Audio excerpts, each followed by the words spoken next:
All right, I'm going to go ahead and get started. My name is Ashley Floyd again. I work with the Naval Surface Warfare Center, and I did a project on the validation and verification of conventional non-destructive testing techniques on friction stir welding.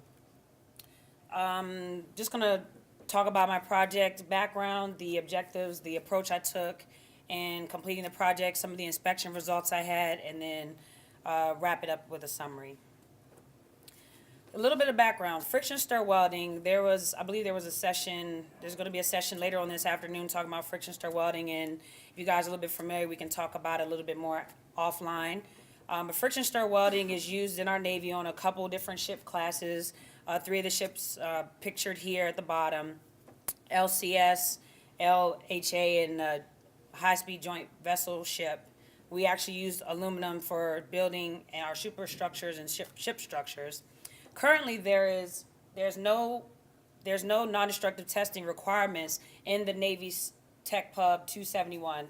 Navy Tech Pub 271 is just the standard across-the-board inspection requirements document for any type of welds in the ship and inspection requirements. So, but currently we have just ship-specific documents that call out inspection for friction stir welding. But what we wanted to do with our project is actually take these ship-specific documents and prove them out on friction stir welds to try to get requirements and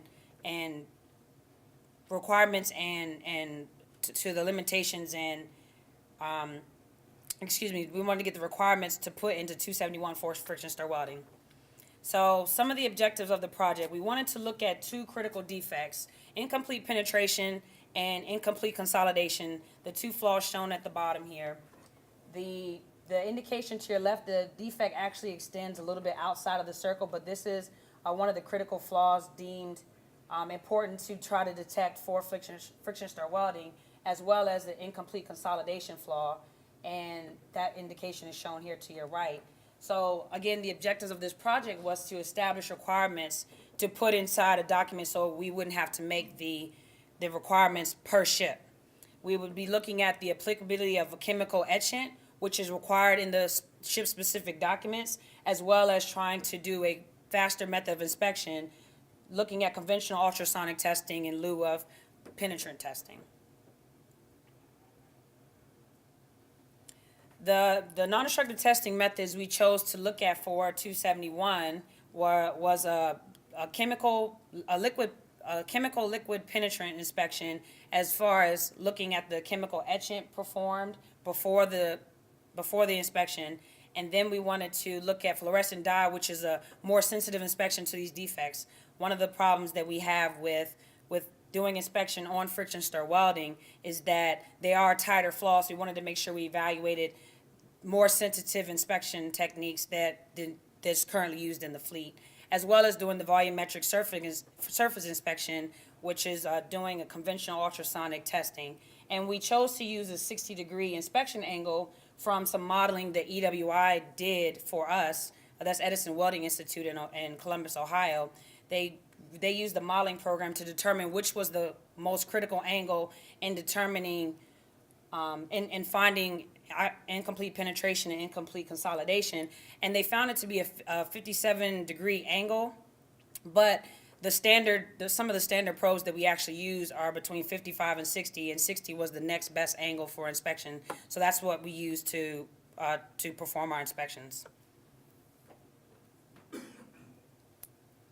Okay, so the samples that we went to inspect, we had 250 samples fabricated by Alcoa Incorporation, and we had these different samples to have intended flaws run the entire length of the weld. So I have a schematic drawing that Alcoa actually had. They actually made friction stir welded plates, and they put intended flaws of incomplete consolidation and penetration in there that were going to run the whole length of the weld. They actually took metallography samples, root bend tests, fatigue tests, and that's where you see the different color representations in between the non-destructive testing samples that we had.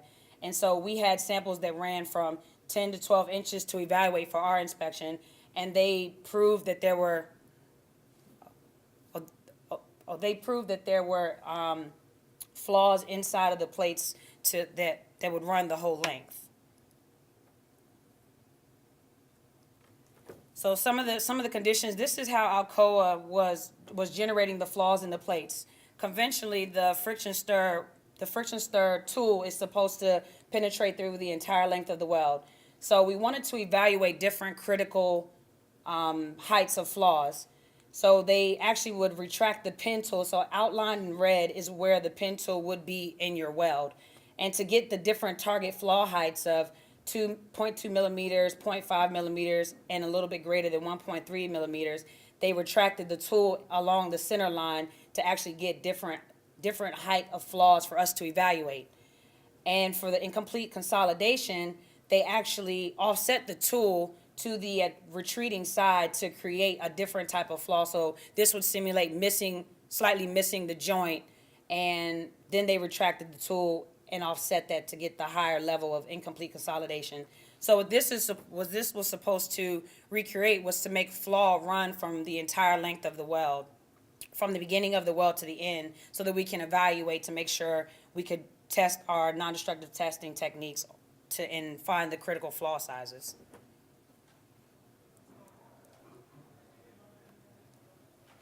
I'm going to talk a little bit about the weld consistency. Again, our goal was to make the flaws go throughout the entire length of the weld.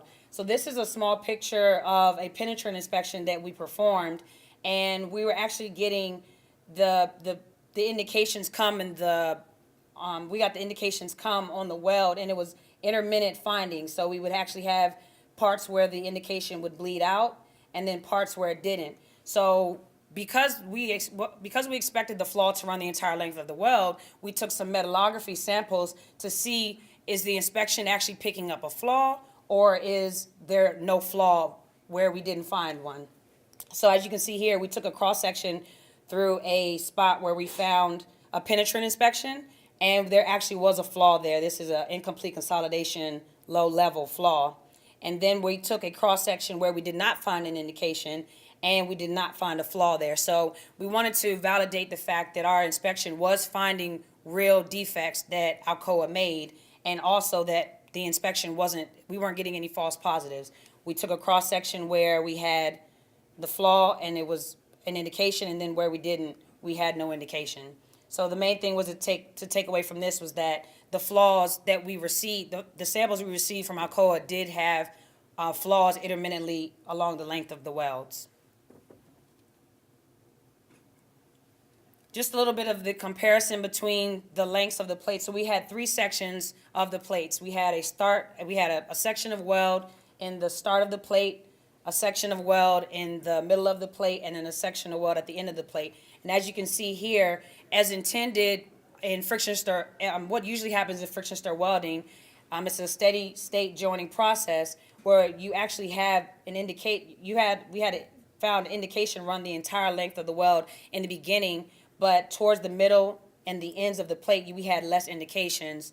We had less indications found, meaning that we found less of the flaws, so the plate actually did not have flaws as you started to continue down the welding process. So we did end up finding more flaws in the beginning and the ends of the plate than in the middle.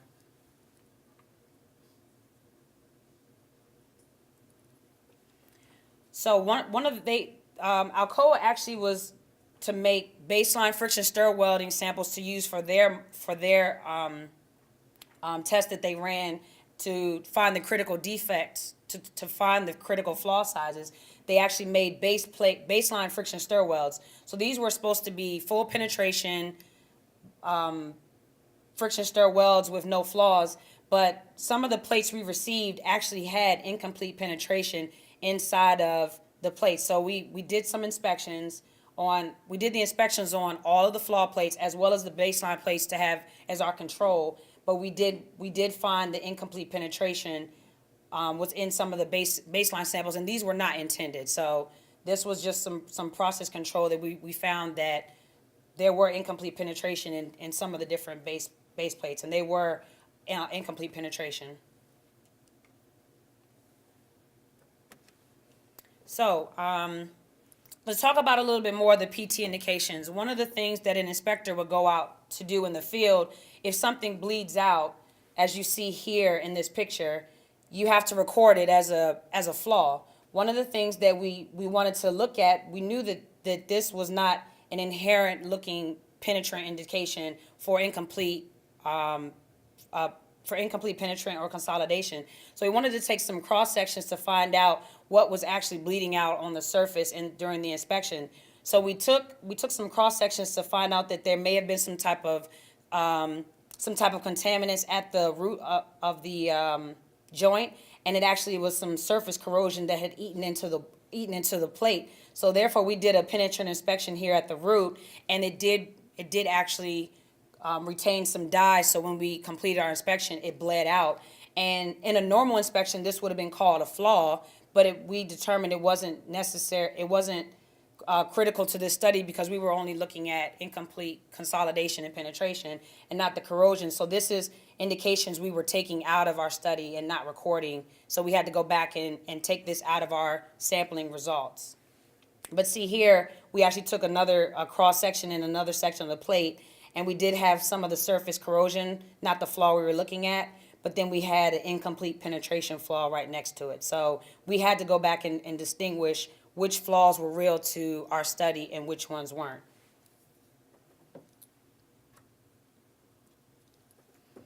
So one of the things that the PPDs or the project peculiar documents call out is the chemical etchant before a penetrant inspection. Friction stir welding is believed to smear metal at the root of the surface, maybe masking indications. So the PPDs call out doing a chemical etchant to remove that smeared material on the surface so that we actually can find the defects. But here on the left, I have two before pictures of penetrant inspections that we had. We found indications here. You have two small ones next beside each other, and then you have a series of indications here before etchant. We did the penetrant, we recorded these, and then we did a chemical etchant. So these are the two pictures on the right, and you can actually see that there are some indications connecting these ones that were previously separated, and here the two indications that were separate have now become one.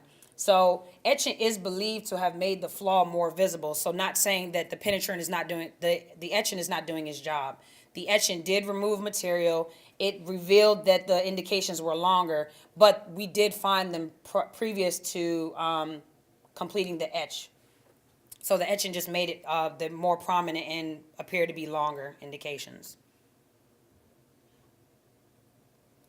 So just a little bit of a comparison for the acceptance criteria that we use from Mill Standard 2035A, which is the Navy acceptance criteria. We inspected them to Class 1 and Class 3, which is the most stringent penetrant inspection and the least stringent. So Class 1 and 3 both reject any indications longer than a 1/16 of an inch. And then it starts getting into a little bit more detail in the roundeds. You can have a max allowed rounded indication and a max indication area as far as roundeds. But the thing with the penetrant inspection, the flaws were all linear, so they were all rejectable to these two classes. It was comparable before etch and after etch. And so you had a slight drop in the etchant acceptance criteria, the etchant of rejected welds, but that could have been due to removing some material, possibly masking indications, etchant probably getting down into the indications and not letting them bleed out, but they were comparable. There was the same rejection rate before and after chemical etching. One of the other things we wanted to evaluate, we wanted to make sure that to validate the chemical, to further validate the penetrant inspection, it's a little bit hard to see in these images, but there was a faint line seen in some of these plates. I try to highlight it underneath the red arrows, but there's a faint line running the entire length of the weld before the etchant, and it was a little bit more prominent underneath these red arrows as well after the etchant. But the flaw was not recordable because it did not bleed out from either technique. So we wanted to evaluate a more sensitive penetrant inspection to see if there was a flaw in the plate.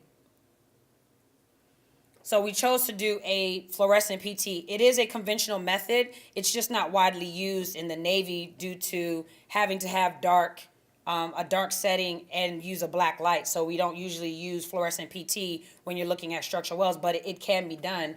So what we did, we took that same plate in the previous slides and we did a fluorescent penetrant inspection. You can actually see a small glowing line right here where you have right above the red arrows that actually ran the entire length of the weld. So we wanted to see if our inspection would have made if our rejectable indication here found with fluorescent was actually a real flaw. So we took some cross sections of those in those two spots, and we found that there actually was no flaw where we thought we saw the fluorescent line. Could have been due to having them on the anvil or some imprint that it just received from being welded. So we did not find any flaws in these plates. So it's just something to prove that the fluorescent penetrant was not more it did not add to our inspection results. So just a little bit of comparison of PT and UT. We want to try to also evaluate a faster inspection, which is conventional ultrasound, to see if we could find the same indication. So on the left, we compared the plates of PT with etchant here to the left, and here's actually some rejectable plates found in the baseline, and also for incomplete penetration, and the shades of blue were the incomplete consolidation. We found that conventional UT was not able to find any of the incomplete penetration indications. So this is just a little comparison. We had a high rejection rate for incomplete consolidation, and for incomplete penetration, conventional ultrasound proved to be ineffective to find any of those flaws.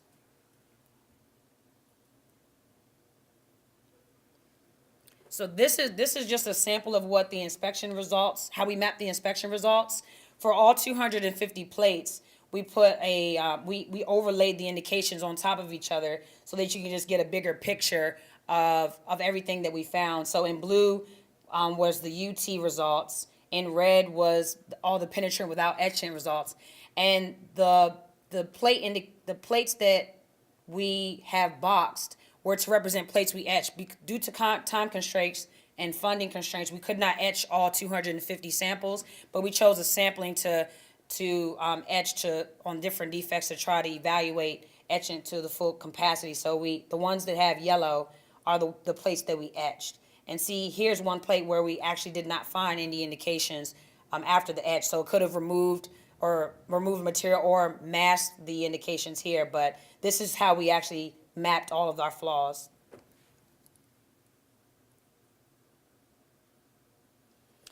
So in summary, the plates that we received, they did not have flaws throughout the entire length of the weld, which was expected to have most of your flaws in the beginning of the welds and the end of the welds, as more solid sound welds in the middle. Penetrant with etching, also penetrant with no etch could find the critical flaw sizes that we were looking for without having to do the chemical etchant. The penetrant with etching also made the penetrant removal more difficult and may have caused some corrosion issues because of not leaving the acid etchant inside of defects, as well as masking indications. And the fluorescent dye is a more sensitive technique, but we deemed that it wasn't required to do in this application because the penetrant is enough to find the defects we were looking for.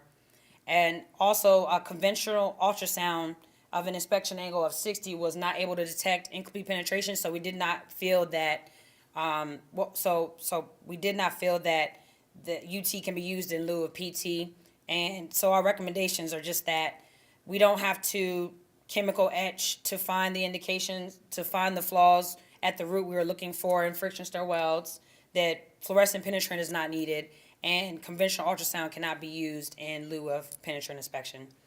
I wanted to acknowledge the National Shipbuilding Research program. I forgot to put it in the acknowledge side, but they were the ones that funded this project, as well as working with EWI to do the modeling to help us determine what angle to use to inspect the plates for UT. And do you have any questions? Let's give Ashley